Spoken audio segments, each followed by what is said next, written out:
आर्थिक विवाद में हुई हत्या के मामले में ठाणे ग्रामीण पुलिस को बड़ी सफलता मिली है।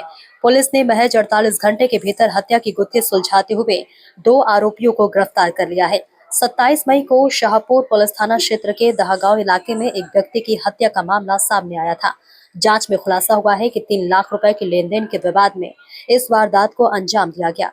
मुंबई के कुर्ला इलाके के काजूपाड़ा में रहने वाले 35 वर्षीय शमशाद अली 25 मई से अचानक लापता हो गए थे। इसके बाद 27 मई को शाहपुर के दहागांव इलाके में एक अज्ञात शव बरामद हुआ। शव की पहचान मृतक की पत्नी ने चप्पल के आधार पर शमशाद अली के रूप में की है। मामले की जांच के दौरान पुलिस ने जरी कपड़े का कारोबार करने वाले मुंब्रा निवासी सैयद बादशाह और उसके साथी महिम निवासी समीर कल्याणकर को हिरासत में लेकर पूछताछ की। जांच में सामने आया कि 3 लाख रुपए के आर्थिक विवाद को लेकर शमशाद अली की हत्या की गई थी। इसके बाद पुलिस ने दोनों आरोपियों को गिरफ्तार कर लिया।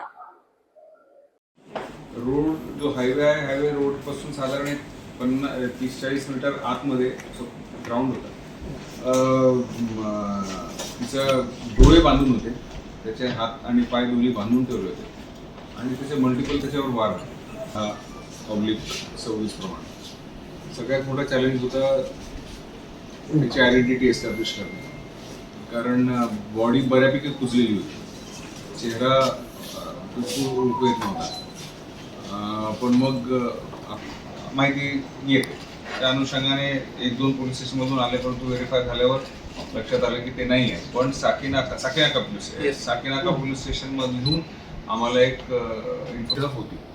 ती चप्पल दाखवल्याबरोबर तिने म्हणाली हो हा माझाच बहुतेक माझ्या पतीची चप्पल आहे। मग तिला कपडे दाखवल्यावर तिने ओळखलं आणि मग त्याच्यानंतर आयडेंटिफाय झाला। जो त्यांना विचारपूस इंट्रोगेट केल्यावर सस्टेंड इंट्रोगेशन नंतर त्यांनी मान्य केलं की हे कोणत्याने केलेलं आहे। साधारण 25 तारखेच्या दरम्यान एक आहे समीर अब्दुल करीम कल्याणकर आणि दुसऱ्याचं नाव आहे सय्यद हसन सय्यद महबूब बादशाह। पैशाच्या देवाणघेवाण साधा लावत होता म्हणून शेवटी त्याचा काटा काढण्यासाठी त्यांनी त्याचा जो ओळखीचा समीर कल्याणकर होता त्याला आणलं आणि मग या ठिकाणी त्याला बोलवलं। त्याला सांगितलं की तुझी आडापिडा हे करतो आणि एक प्रकारचा एक त्यांची टीम त्याचबरोबर लोकल पोलीस स्टेशनची जी इन्चार्ज त्यांनी ते वेंट आउट ऑफ देअर वे आणि हा अतिशय शिताफीने मला वाटतं हा मयत जो आहे हा जनरल छोट्या मोठ्या त्याचं काय ह्याचं टेलरिंगचं ह्याचं एरिया असं ठिकाणी होतं ते ओळखणार नाही आणि हायवे आहे, हायवेच्या लगत एकदम कन्स्ट्रक्शन बाजूला थोडंसं दूर कन्स्ट्रक्शन चालू होतं, पहाडी होती आणि तिथं आसपास करायचं आणि जो मयत आहे तो टेलरिंगचाच त्याचा धंदा होता। हाँ काला जैसा या चलो या आपके माध्यम से ऐसे जिस तरीके से जो पैसे के लेन देन होते उनको क्या मैसेज रहेगा जिस तरीके से आखिर का इस्तेमाल करके मौत के घाट उतारने के लिए? देखिए सिस्टम जो है कोई पदभार संभालने से नहीं है। यहाँ की टीम, यहाँ के जो पुलिस स्टेशन के टीम और एलसीबी की टीम बहुत निष्णात है, बहुत एफिशिएंट है। तो किसी भी तरह की कोई भी इलीगल एक्टिविटीज होगी उसके ऊपर हम 100% कार्रवाई करते रहेंगे और निरंतर जारी रहेंगे। बैकग्राउंड क्या था?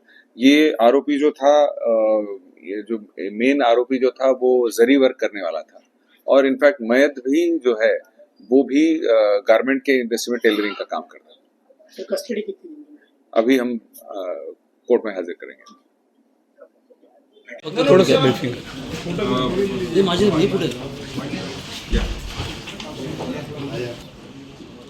हाँ सर थोडं माहिती सांगा। येस 27 तारखेला मध्ये एक शेतामध्ये कुजलेल्या स्थितीत एक अनआयडेंटिफाईड डेड बॉडी मिळाली होती।